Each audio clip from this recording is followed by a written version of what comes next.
Welcome to What is Black, a parenting podcast where we discuss issues important to raising healthy and thriving Black children and teens.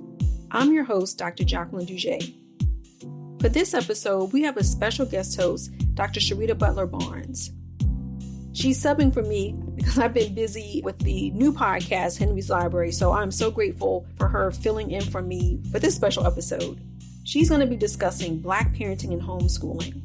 And I think it's going to be a great conversation. You'll learn about resources if you're interested in homeschooling. Our guests will share their experiences with homeschooling and so much more. So let's get started with today's episode.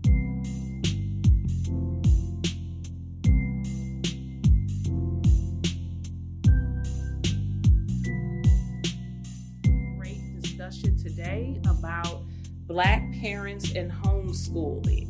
Talk a little bit about what that's like and what your own experiences are. But before we get started with this, I want you all to tell me a little bit about yourself so people can learn about how you started this journey. So I'm going to start with Tenikca first. Oh gosh.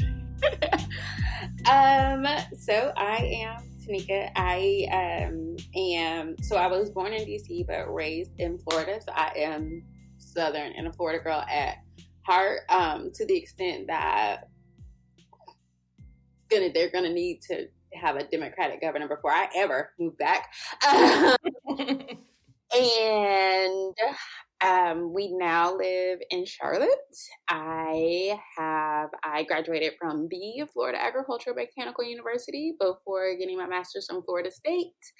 And my husband and I have two children, James and Jude, obviously, who I currently homeschool. I am also a writer, blogger,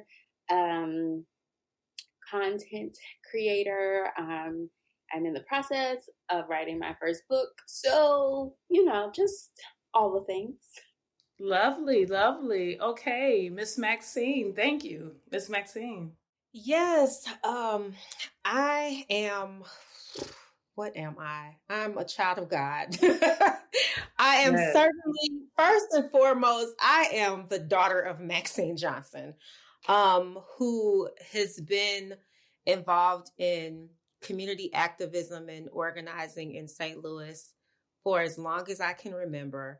And it was through watching her that I saw what it meant to be a social worker. So I consider myself a scholar activist, a second generation activist, which I'm really proud of. And am really committed to fighting for Black liberation. My research in the most specific sense focuses on intimate partner violence perpetration and how to help mostly Black and Latino men not act abusively in romantic relationships. And I'm driven by my childhood experiences of witnessing intimate partner violence and abuse, mostly non-physical, actually, and just really don't want any children to have to experience that, and want to figure out scientifically what actually works for Black men. So that's the basic things about me. I do hair and makeup on YouTube on the side for fun. And have been doing YouTube since before school. So I do that on the side, but I recently started a YouTube channel that focuses on tracking the experience of being Black in the academy. So that's a little bit about. Yeah. So, and I forgot, Maxine, do you want me to say Dr. Maxine, Dr. Davis, Dr. Maxine? What we gonna decide right here, right now? What am I gonna call you? I just go Sheretta. That's it. Okay, Sheretta. Call me Maxine. Okay. Yeah. And so I definitely thank you for both sharing your stories. And so I'm serving. I forgot to sort of start off with me as a guest host for What is Black. And I am Sheretta Butler-Barnes. I'm an associate professor at WashU, and a lot of my research is on racism and the intersectional experiences of Black kids within classrooms and how that impacts their education and their mental health outcomes. So I talk a lot about how Black kids show up in that space, how they're being treated, and how that impacts their identity of how they feel and who they are. So I am so excited about this topic today because I think that the way in which I came through this journey is very different. And Tenikca, I met you through Shakia, just that piece of it. And then Maxine, I remember having a Twitter conversation where I where I spoke for, I think it was like US Today, and I was talking about COVID and Black folks and homeschooling. And you were so impactful with your response and your own schooling experiences and why your mom chose to do it. So I think it's beneficial if folks out there hear sort of your journey as sort of being a child within that system. And then also, Tenikca, why did you choose to start? And so I'm going to start off with the first question, and this is for you, Tenikca. Why did you decide to homeschool, and how does homeschooling differ from your own educational experience? Okay, so similar to Maxine, I was raised by my dad, and I guess, it would be like #raised woke, because my dad was very firm on one thing, that I am a Black woman in this America, and I needed to be equipped to succeed as a Black woman in this America. So there was very little shielded from me. And from a very, very, very early age, I was raised to be an ally. So that meant an ally to all disenfranchised. I mean, I remember spending Saturdays at, homeless missions and, going back, 3 weeks later and be like, well, where's this family? And they weren't there, and trying, understanding that. And, I remember learning about homeless communities in the woods. And my dad very clearly, and not, meanly, but very clearly stated to me, very little separates you from them. Very little separates you from mental illness. Very little, and my dad was in administration for Orange County Corrections for many, many, many years, and saw obviously so many, Black men and women incarcerated for minor crimes. And so again, these things were never, ever shielded from me. And so even before we had children, I knew that I was going to raise them to be allies. Another thing, like my dad and I still joke about it, he was beyond present in all of my school years. Like, we laughed because my senior year of high school, like my dad was at open house, like, let me see this class schedule. Let me see what these teachers are. Come on now. Come on. Right. The social capital. I mean, Orlando is a really big city, but there was I knew I couldn't step out of bounds. Like, I was George Warren's daughter. Somebody somewhere was going to know and see me. And so very early on, I just knew that, like, that is what my children were going to have. And, so I read the question about, like, why I decided to homeschool like 70 times. And I really wanted to give you, like, a happy answer. And I kept trying to reframe my answer. But it's okay. Just give me the answer. The answer.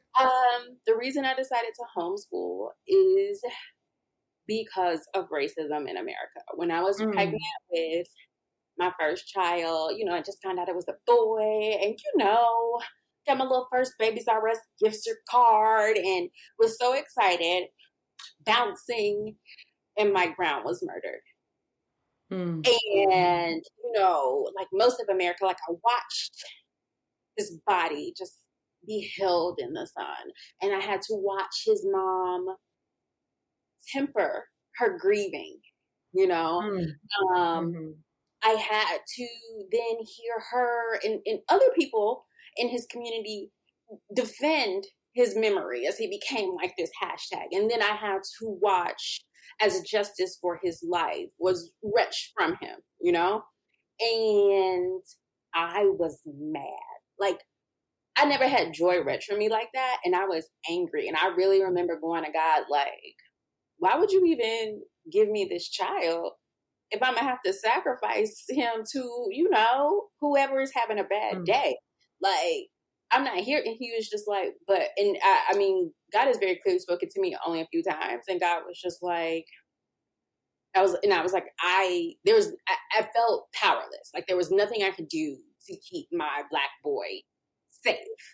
And God very clearly was like, you will keep him at home. And I was just like, okay. But then we have, you know, bias starts against Black boys as early as age 3 and 4, depending on their size, you know? And so I'm going to God with this. And he was just like, and you will keep him at home and you will teach him at home.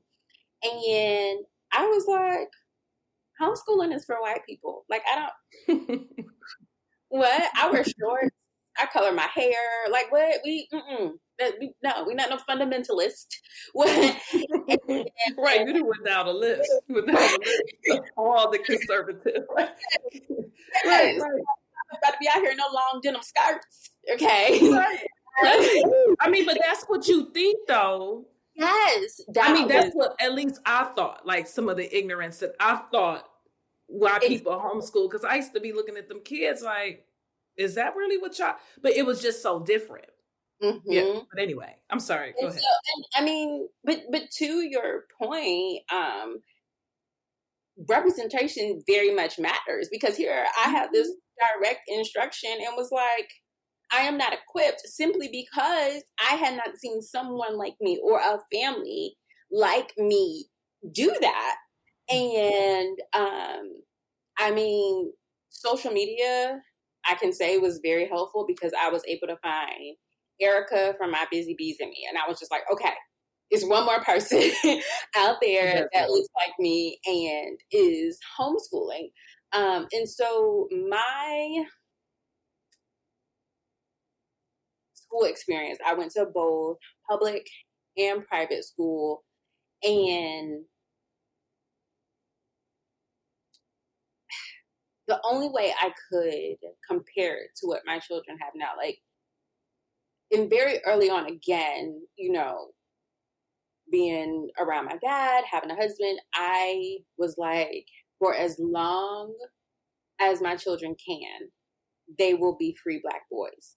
They will have autonomy over their bodies. You know, they will be able to state their preferences and be heard and have parts and pieces of them respected, you know? And that is kind of a fundamental difference of homeschooling for us and what my, I guess, quote unquote, traditional or schooling was, where I had to kind of fit in a box. You know, if I wasn't in that box, I was not qualified, or I was incorrect, or I was wrong. Not what I did or what I may have had. You know, it was me as a whole, or me and my being was wrong or incorrect. And even things, looking back, had my dad not been so active in my school, there would have been things that happened to me that could have, I mean, basically like ruined or deeply affected my future. You know, I was a cheerleader. A girl called out in practice one day, hey, can somebody hold my rings? I forgot my backpack at home. Sure. Put her rings in my pocket. We practice. Go home. She doesn't get her rings. I forget about it. Literally a week later, she says at practice, hey, did I give any one of y'all my rings? And I was like, oh yeah, you put them in my backpack in the front part. Go get them. Our ring was missing.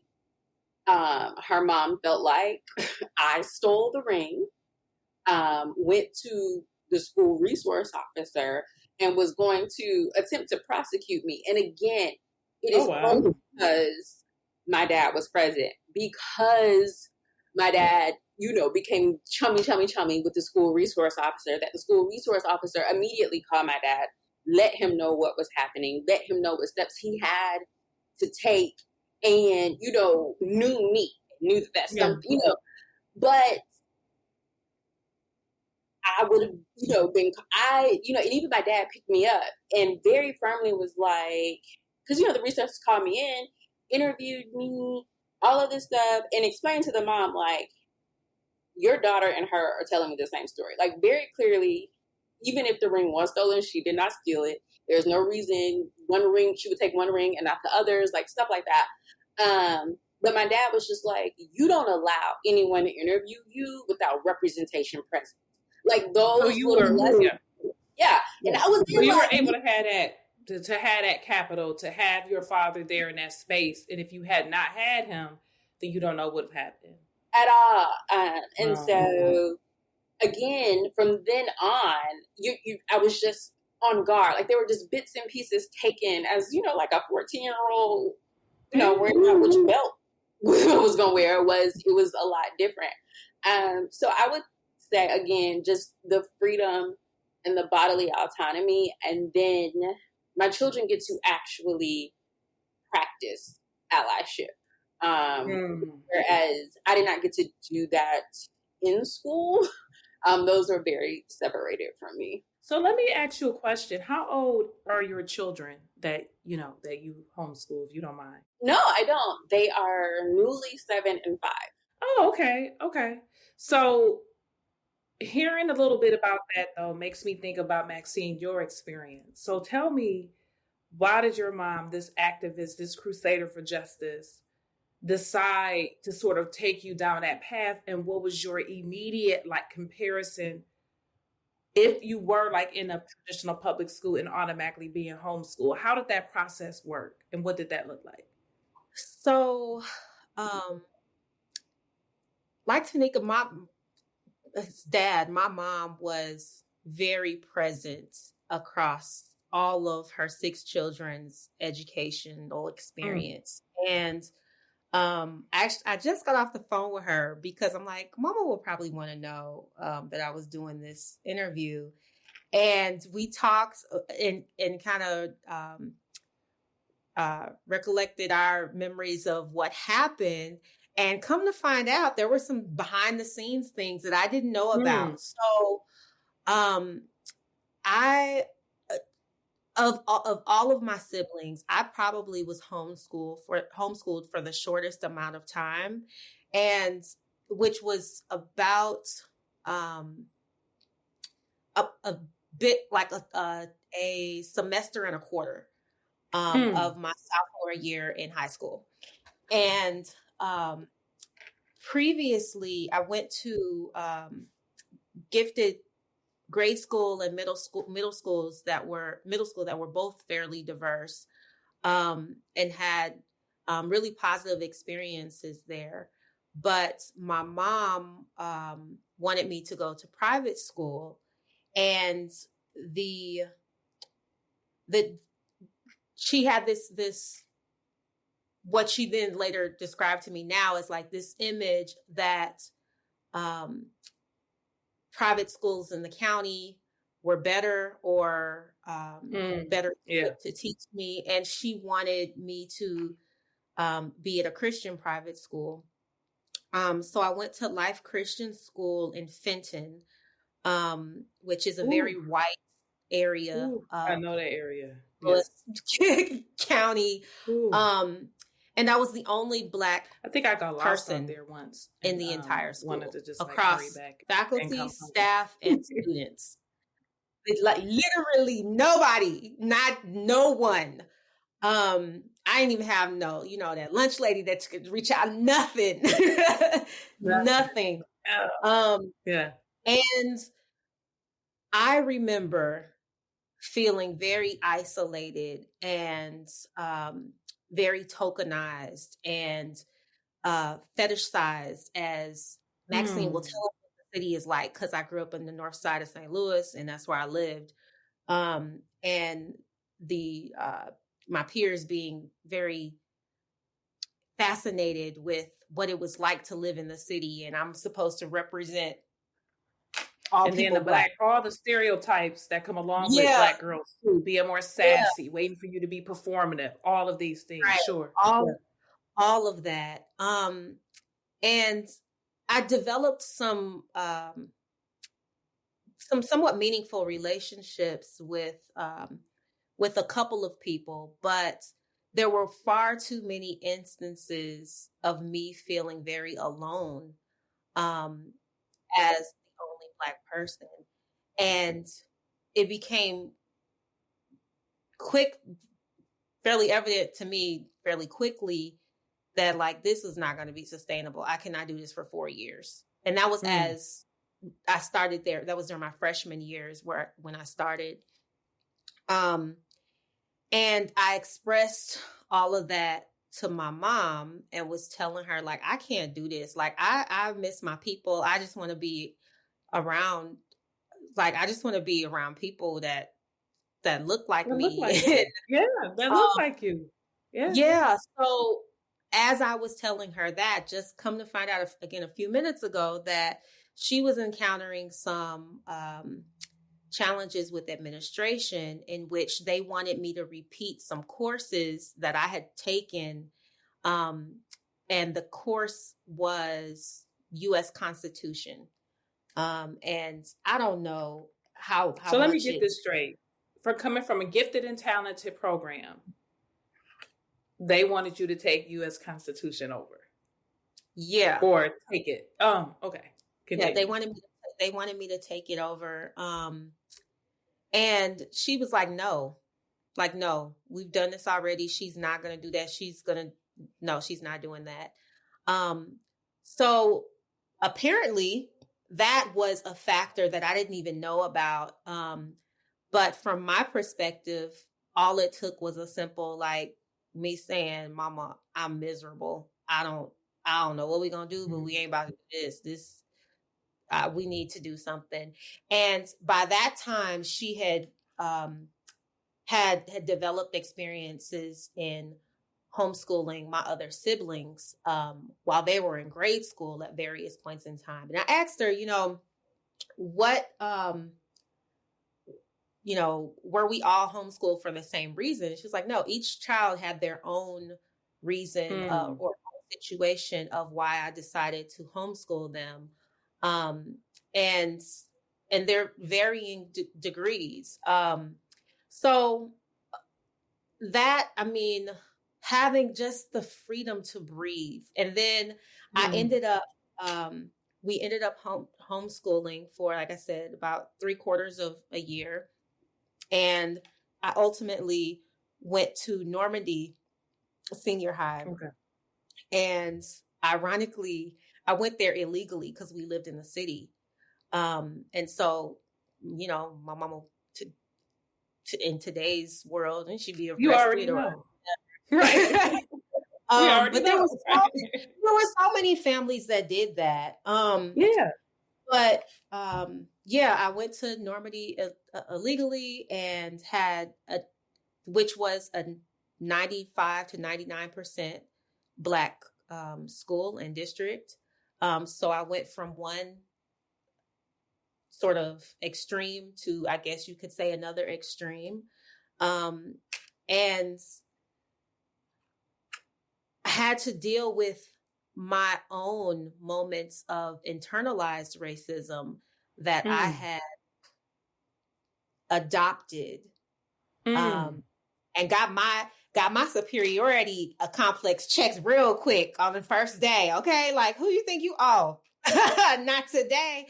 But that experience completely shaped me in the direction of where I am today. And again, the freedom of that 3/4 of a year to breathe and not feel, just to explore the topics that I was interested in. We built basically the curriculum around what I was interested in.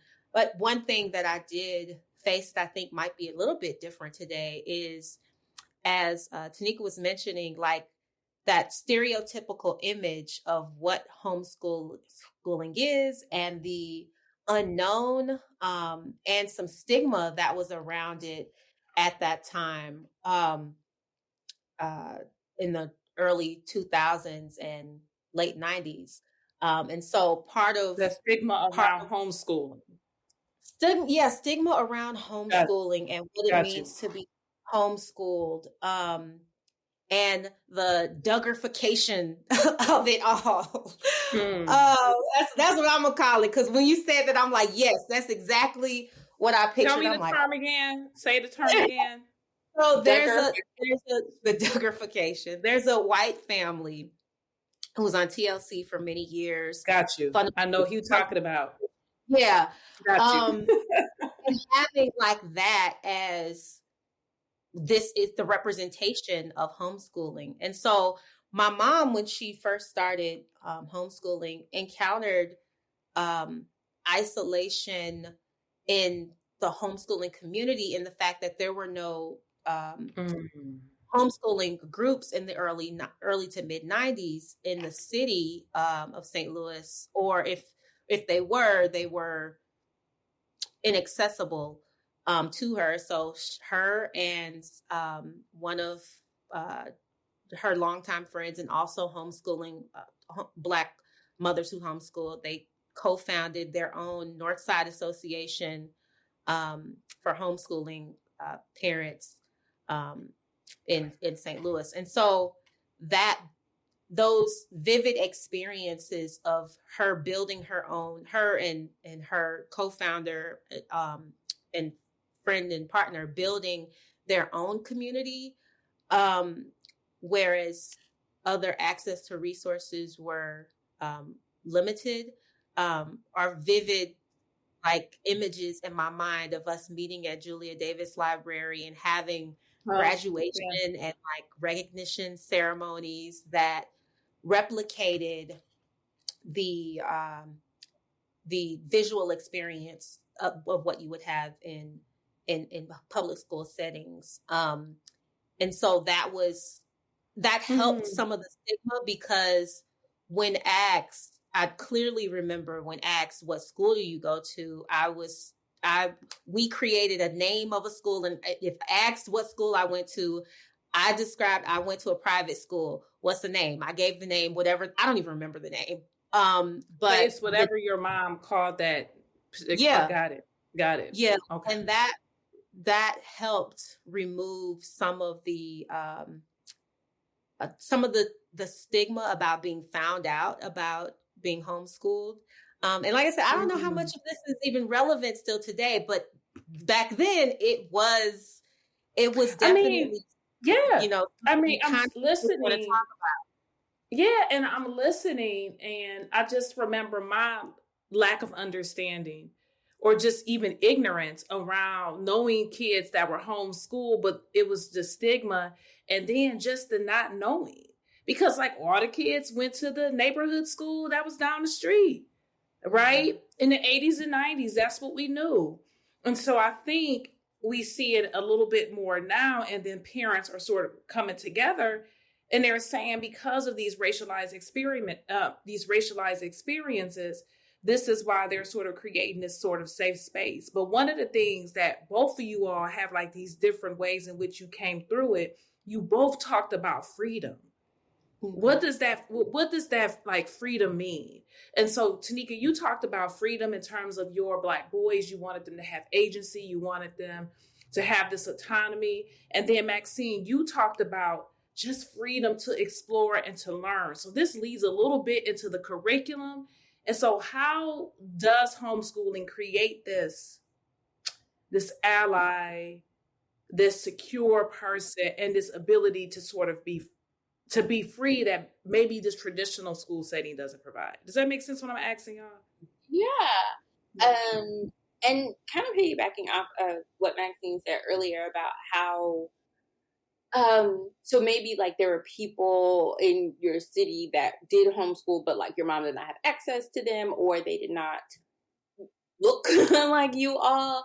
When I first started homeschooling, maybe they weren't fundamentalists, but they were very like, I guess what it's called now, like the wild schoolers, where children just out in the dirt with no shoes on all the time.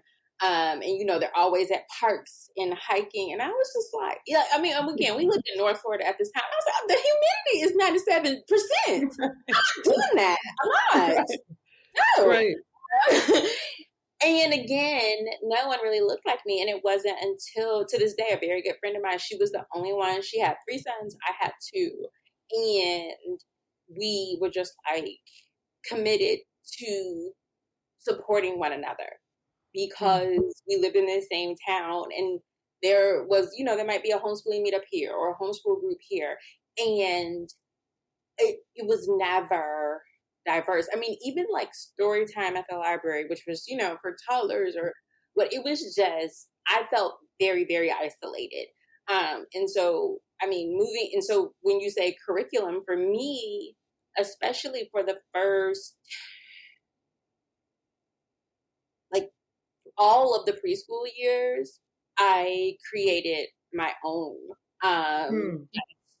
from library books or like, just other things, because even I would look at, that guy had got one curriculum and was like, let's study this poem. And I was just like, this is a waste of time.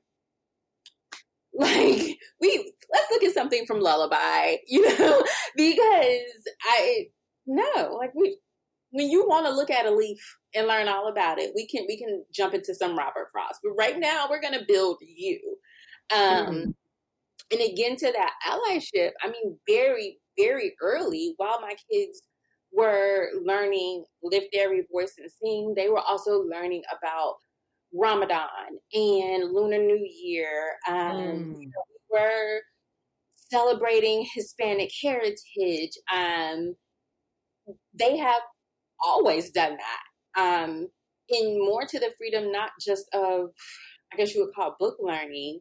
At the beginning of the year, I kind of like, I'm always going to say, it's like, what do you want to do?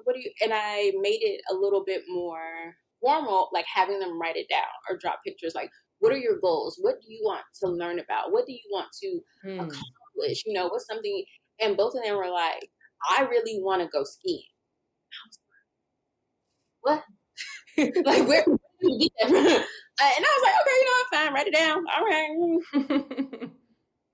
Guess who went skiing? And not only that, it was so much more from that. We went skiing. We learned. We love skiing. Okay. We are all about, we used to spend all night, like, wow. Planning the next trip. But then on top of that, I'm telling a friend about it.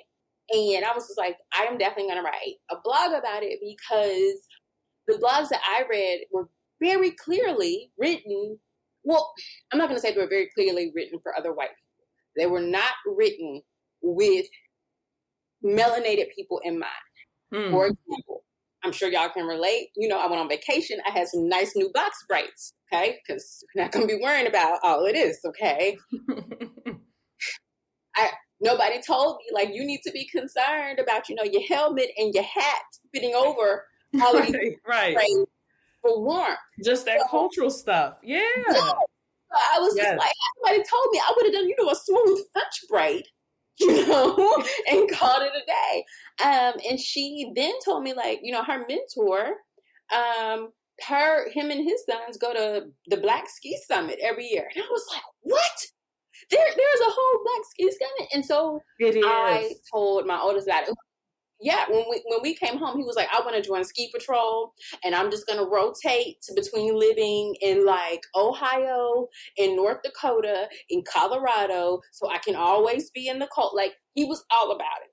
And I explained to him, like, and I asked, I was just like, so when we were skiing, did you see a lot of people that looked like us? And he was like, yeah, there were lots of like kids and moms and parents. And I was like, okay, there were family groups, but like, were they brown or were they, and I was about to say peach. So I was like, were they peach? He was like, pale.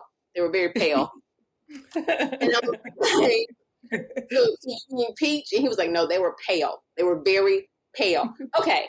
But they didn't, they weren't brown like us. And he was like, no, And I was like, you have to understand that for us, that was an insane privilege. And because of that, like, there are people who look like us that congregate together to, you know, celebrate their love for it and to be safe around one another. And he was just like, when is it? When can we go? And I was like, I don't think you're old enough. But, you know, this is just something to keep in mind. That's right. Something to keep in mind. We'll take a short pause and we'll be right back.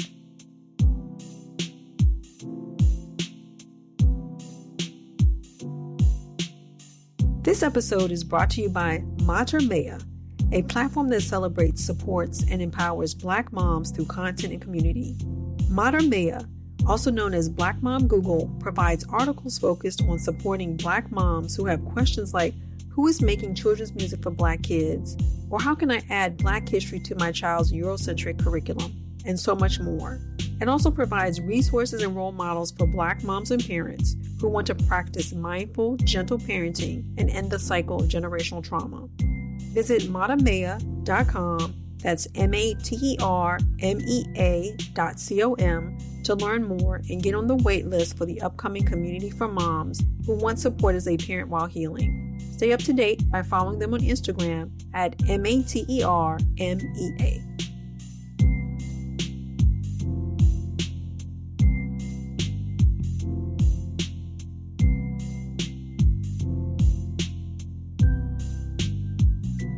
So it sounds like through the curriculum, not only are you building them up, but you're also setting up that, basically communicating there's no boundaries. You can be and do whatever you want, right? Mm-hmm. Okay. Yeah. Very, very much so. That's the freedom. I think that's the freedom that I'm sort of hearing and learning. And Maxine, even for you, when you said you was just free to explore what you learned about, what did that look like for a 10th grader or that period of time that you did that? Because, you know, the little kids is different from the teenagers. And so wondering what that looked like. At the time, I was actually way more advanced than I am now in Spanish. And I was enthralled with learning the Spanish language. So I got to do as much of that as I wanted, and to explore biology books as much as I wanted. And I think a big part of just the feeling of freedom, I can't neglect, like, also the built-in rest from oppression that I remember. And so almost like a healing of the racial trauma that I survived, and the freedom to have the constant prioritized measures of success be removed and just focus on what do you want to learn. That was really powerful and transformative in, I think, a way that allowed me to then go on to thrive and feel confident in exploring things that I was interested in, and not, for example, pursuing a career or pursuing university for anyone else. So that I think, as I just reminisce on some of the memories of, like I said, the most vivid days, was that rest from outside forces was really pivotal in my ability to soak up all that I was interested in. Whew. That's a lot, Maxine. I don't think now that I say it out loud, I don't think that I don't think that I ever experienced that again until my doctoral program where I got to just academia. Right. Right. You get to research what you research, and because you're interested in it, and somebody pays you to be curious about things you're interested in. Like until then, so even through my bachelor's and master's program, it was always pre-scripted, and so until my doctoral program, the structural support wasn't built in like it was that sophomore year to encourage my development of and curiosities from things that I was just passionate about. Mm-hmm. Mm-hmm. And it's interesting that y'all both bringing it up because, now, there are parents, Black parents. I mean, the homeschool movement is increasing. A lot of parents, and this is happening across SES status. So parents are finding ways in which how to create sort of supports and resources because of racism, whether and it's in charter schools, private schools, public schools. And what you said was that just that rest from trauma, that is a lot, because I don't think we understand just how racism impacts Black kids. I mean, it wasn't until I was, removing that from my children in turn had me to do a lot of work on healing that trauma that I didn't even know existed. Okay, so both of my children are neurodiverse, and I remember just being very much like, you got to hit these boards, like trying to make them fit into this box and into these frames. And I remember stopping myself and being like, wait, why? Like, why do they have to? And I had to go back into myself, because if you didn't, then you were wrong. Then you were bad. Then you were inept. And those things, I mean, very clearly told me, like, if I didn't perform well in science, it wasn't that this didn't interest me or I learned differently. It was, I wasn't good at science. So thinking career-wise or college-wise, I was like, oh, no, we can't do anything in science. You know what I mean? Instead of rerouting that to meet me, which I can very easily do for my children, and to them, not in a rude way, but it is very much their expectation, and they're understanding that, like, I don't learn that like everyone else. Yeah, I mean, and you're able to, that's right, the different learning styles. Every child is different, even with my own. They're different kind of learners. But I think in those spaces that y'all create, you're able to sort of understand that a bit more, because sometimes traditional public schools can create memorization droids. You know what I mean? Like, recite this, who can remember this? That's a certain skill set, but I don't know if it's developing the critical thinking skills.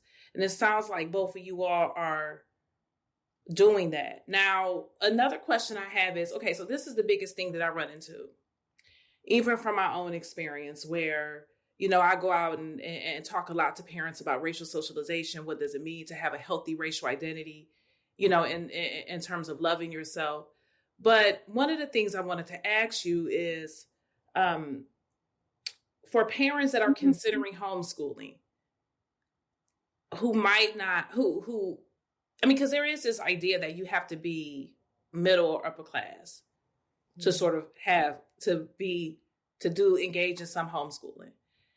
How do parents that want to start this, regardless of whatever socioeconomic status they're at, what would you tell them? Like, what supports and resources are out there? Let me chime in here. I think one of the things that I now especially value, but intensely remember my mom talking about, is approaching homeschooling first by knowing your rights, and connecting to people, social capital, to people who can really support your vision of what you want for the education of your children. And so even if that's just, like I said, I remember our family and another family, a total of like 11 kids. Together. Yeah. I mean, we just sporadically met, and, you know, those are, you know, my god sisters now and everything like that. But knowing like the facts to oppose the myths that have been perpetuated about homeschooling to particularly Black families and economically oppressed families, and being able to confidently sort of know legally what your rights are, and as a way, I think, to bolster your own confidence and ability. My mom, one thing that's very different between her and I is that she always wanted to be a stay-at-home parent and focus intently and intensively on raising her children. And that is what she wanted as her career and as her contribution to society. The other thing I think is related to curriculum is, and breaking down some of those myths, is the idea that you have to adopt an established, verified, or somehow accredited type of program, and only use that or have that as your reference in your documentation that you keep or whatnot. And so I guess I don't know where exactly to find this, but perhaps just familiarizing yourself with, again, like what your rights are and what you need to establish in case you are questioned. I think sometimes people fear being reported for educational neglect or something like that. And I think all of that just kind of comes from the perpetuation of myths that people, then sort of recycle. So that would be the biggest thing that I would encourage people. And I just remember my mama being able to like cite stuff left and right. And I was like, I didn't, am not able to like recall what those things were, but I just remember her serving as a resource. And by the way, she was so adamant about giving you her email address because she is come on, send it, mother. Come on, send it, mama. Yes. For anybody, parentunionmo@gmail.com. Maxine Johnson. That is her name and her contact information. And she's like, I don't know what you call it exactly, but a certified supervisor from one of the curriculums, School of Tomorrow or something like that. But she can walk you through that process almost like a homeschooling doula for people who are new to it, and particularly Black folks. That is what she loves to do. I mean, that's just part of her gig. So I know that she can be able to provide some direct resources. I think so. But, thank you for that. Thank you for that. So it sounds like knowing your rights. But another thing I heard is this idea of like kinship and getting together with other like-minded folks who like want to do it.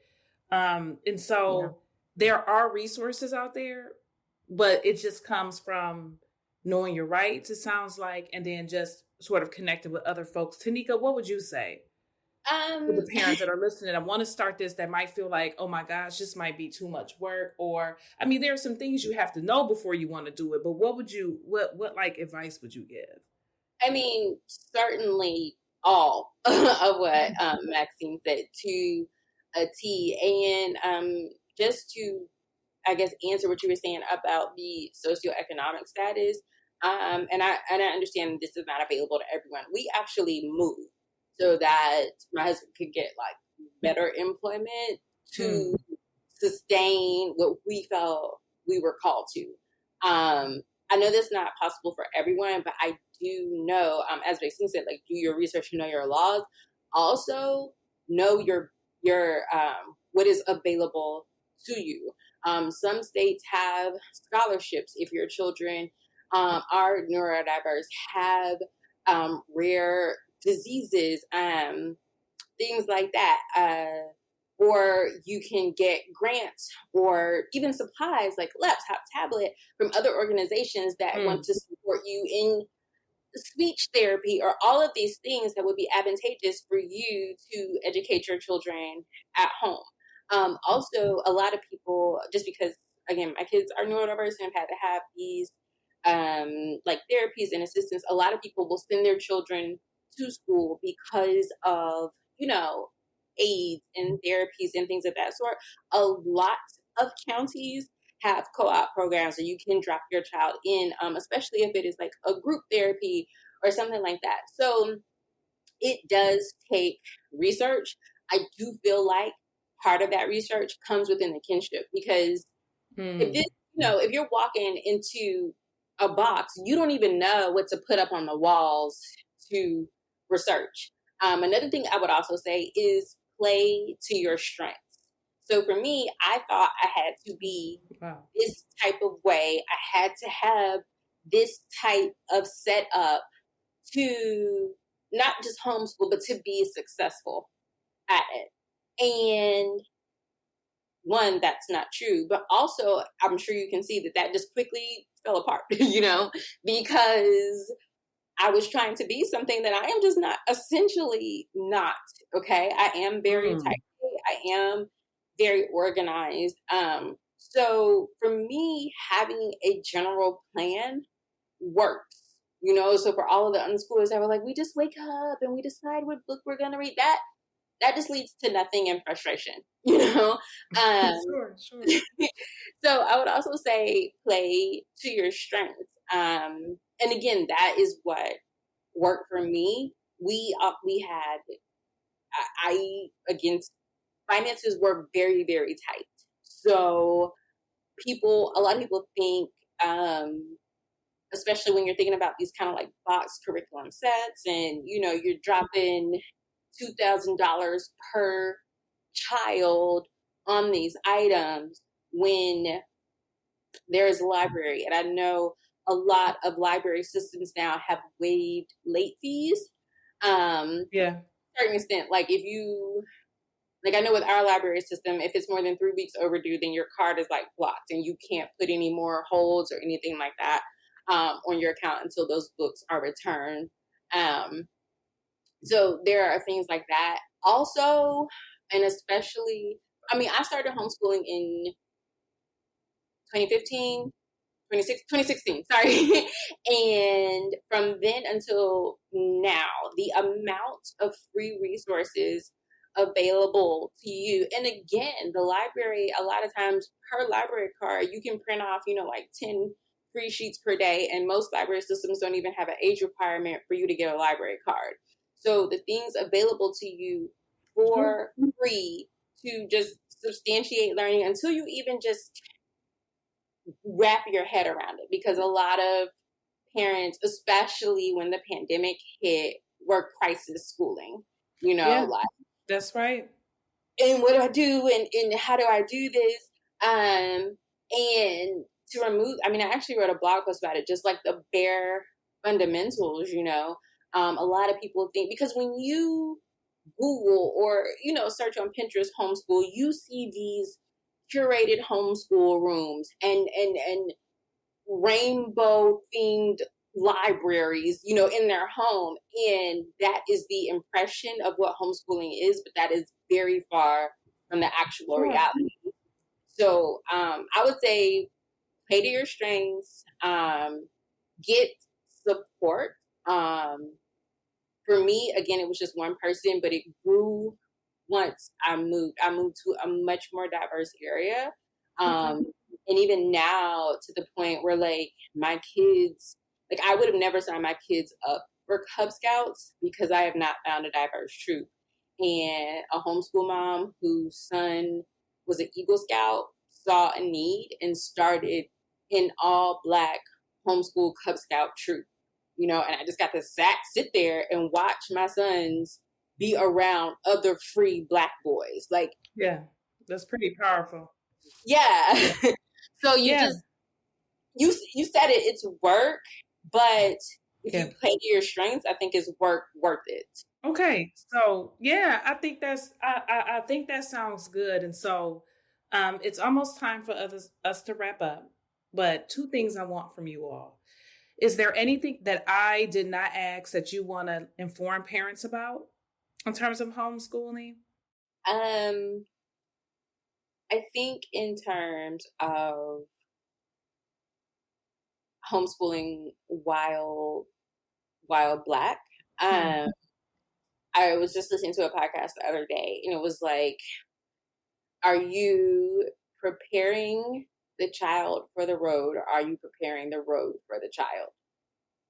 And I think other ethnic groups have the choice. You know what I mean? Like, so they can coddle and pamper the child and, make the road smooth sailing, or they have the option to not and just let the child do whatever and be able to assume those responsibilities. I think it is integral, especially for Black parents now, to understand that it's gonna take both. Like, you're gonna have to prepare the road for a little bit, but you're also gonna have to prepare the child. Yeah, you gotta do both. Yeah. And I know that was a lot of, my peers, weren't allowed to just be free. It was not safe. You know what I mean? And even Will Smith spoke about it in his book about how Black parents use fear as a method of discipline to ensure safety. And so, especially, with the move of Black and conscious parenting and things of that sort, I just really think it is imperative for Black parents to understand that it's going to take both. Okay. Maxine, thank you for that, Tenikca. Maxine? Yeah, I think 2 things. I think one, especially as a reflection of my experience, to homeschool doesn't necessarily mean that you have to do it for the duration of your child's education. It might be a sporadic time, situational moment. And that's what it was for actually all of my siblings. It was various time points in their education that my mom encountered some type of roadblock and chose that we're going to do something different. Which brings me to the other point, is that there is no list of justifiable or defendable reasons to homeschool. Literally any reason. My brother, his teacher wasn't letting him go to the restroom, and it was causing him health issues. And my mom was like, oh no, we will be withdrawn Friday. And there didn't have to be some catastrophic or some, I guess that's my point. Any reason to homeschool is a good enough reason. That's right. If you're just curious about it and want to see what it would be like, I think that's perfectly fine. And approaching it that way,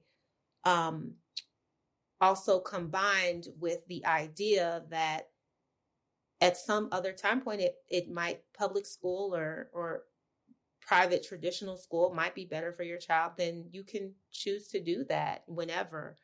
I think those 2 things, maybe just to diversify the idea of what it means to choose to homeschool at various points across education. Oh, I think that's great, you all. So thank you so much for being here with me today. I hope that folks learned a lot. I definitely learned a lot too. Some very powerful things, but one of the takeaway things for me is just freedom to just be, right?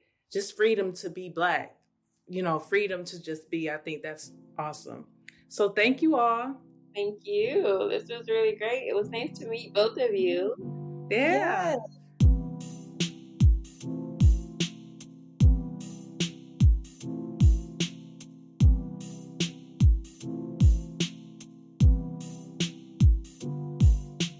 Thank you for listening, and thank you to our special host, Dr. Sheretta Butler-Barnes, and our guest.